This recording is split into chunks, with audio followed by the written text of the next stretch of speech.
Cada semana muere en promedio una trabajadora doméstica migrante por suicidio al intentar escapar o a manos de su propio empleador.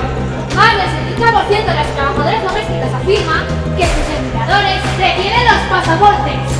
Se debe reconocer que son seres humanos con derechos.